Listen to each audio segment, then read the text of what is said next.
So ayun, good morning guys, no. So ayusin natin itong ating rear fender na nasira sa pagkabangga natin noong 23.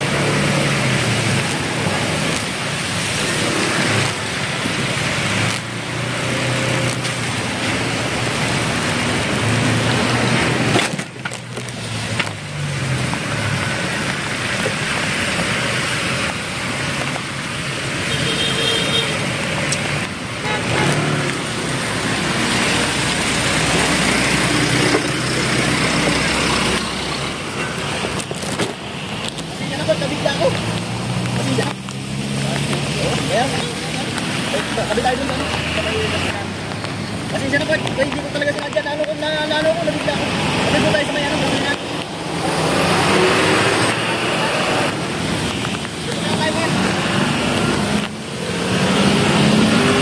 So buklasin natin lahat. Papalitan natin siya ng bago. So meron tayong bagong fender na bigay ng isang ka-group natin sa Honda ATV 160 Nation RT. So ayan, so shout out kay Pops na nagbigay nung free na fender. Tanggalin lang natin to, maiiwan ito.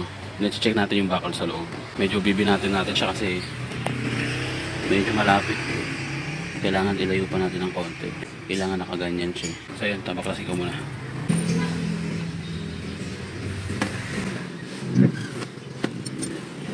So ayun guys, kailangan natin tanggalin itong dalawang push clip dito at itong mga tornilyo dito.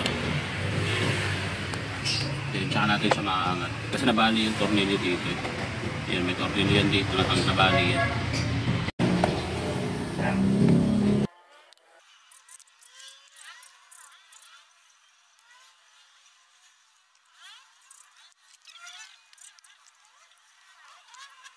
So ayun guys, may dalawang clip dito ng wire sa loob. Babakasin natin para matanggal natin itong cover sa ilalim.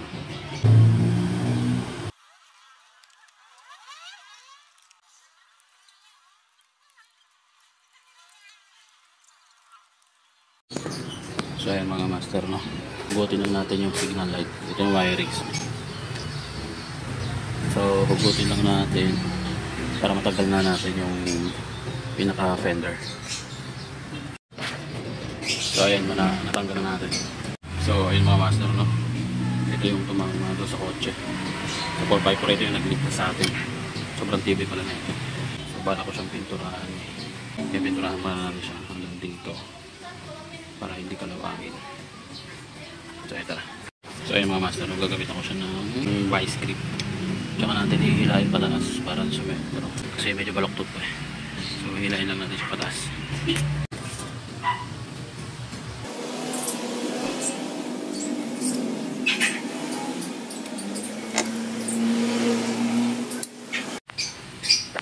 Okay na siguro to. So ayun mga master, no, okay na siguro to. Bali, kukuskusin na lang natin siya. Tapos pipinturahan natin.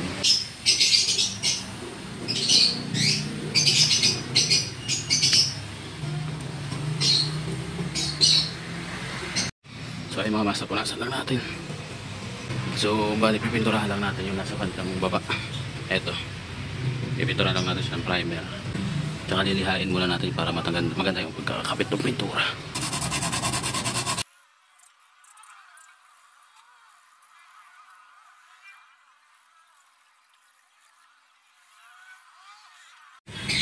So ayun, okay na to. So pulang primer yung nilagay ko kasi wala tayong gray. So okay na to, at least meron. Tapos tsaka natin siya pipinturahan ng itim. So ayan mga master, patuyuin lang natin. So ayun mga master, habang pinapatuyo natin yung pininturahan natin, lilinisan muna natin ito. Tsaka papaklasin ko muna ito, signal light.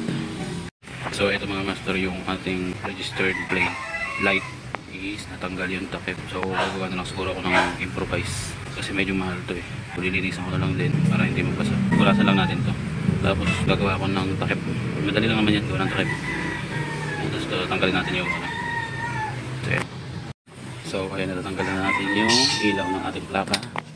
Then ito yung nabali dito. Dito sa loob. Diyan siya nakalagay. Ganyan. So ayan, may dalawang. So tatanggalin naman natin yung dalawang signal light. So may dalawang tornilyo dito. kaliwa kanan para matanggal natin yung signal light.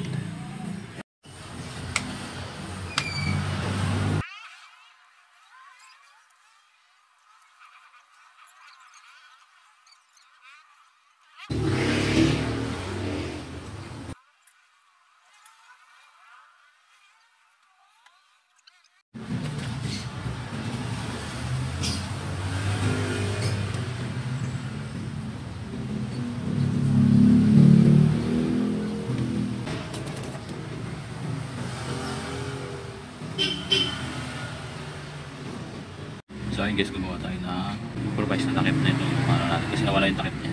Acrylic to, sakto-sakto, pinutol pa lang siya.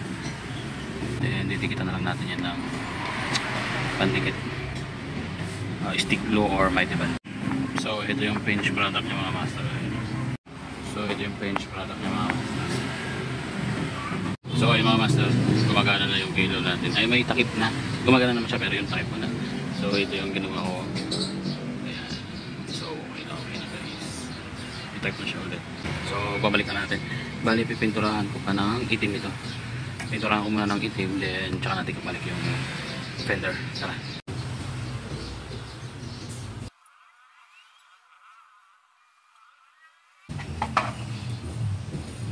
So guys, ito ililipat natin dito sa bago.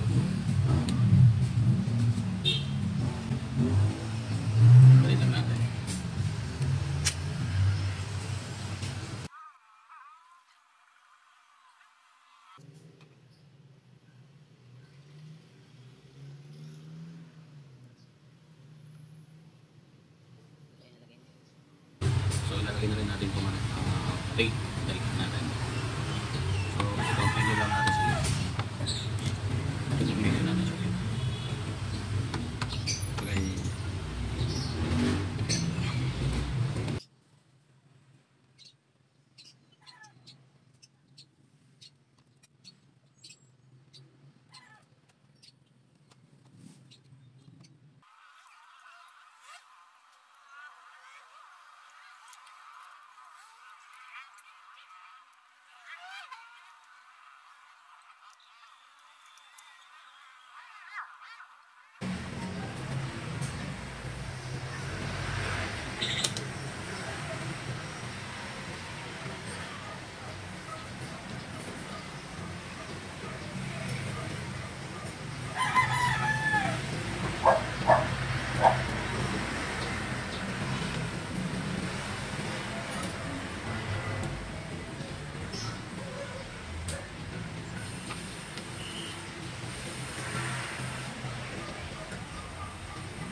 So ayun mga kap, no? So balik patuyuin na lang natin to. Medyo basa. So pag natuyo yan, tsaka natin kabit.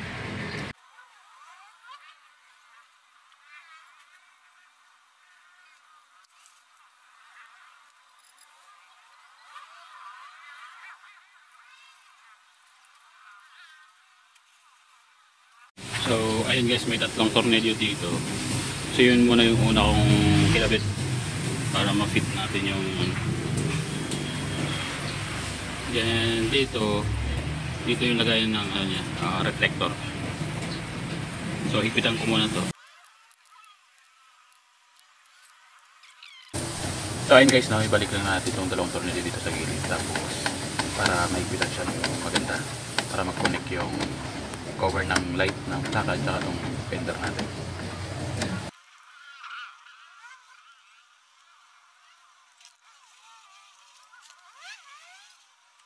So ayun guys, babalik naman natin itong wire ng ating signal light at yung sa ating plate light. So babalik lang natin siya, i-fix lang natin sa then balik lang natin yung cover doon sa ilalim.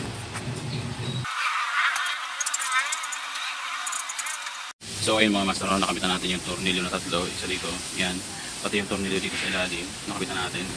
Then ito naman kakabit natin yung kanyang reflector. So dito, so either baliktad dyan o hindi, pero ito babaliktad ko, itatago ko yung may gasgas. So gagawin ko ba dyan. So then susunod natin is yung kanyang cover sa ilalim. Lagyan na natin to. Then, yung kanyang signal light ay kapit na rin.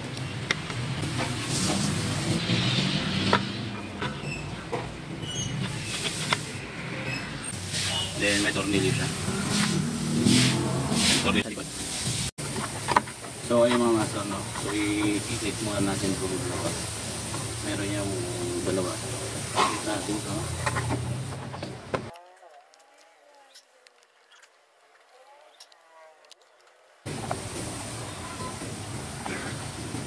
So bali may dalawang push, bali apat na push clip dito sa baba, push clip dito sa taas, tapos dalawang tornilyo.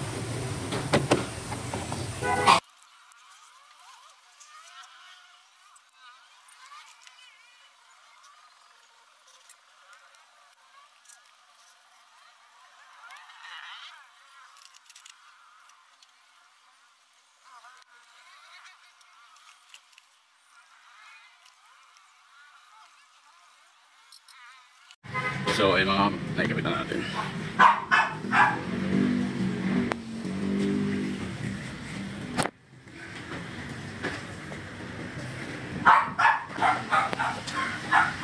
So ay mga naikabit na natin yung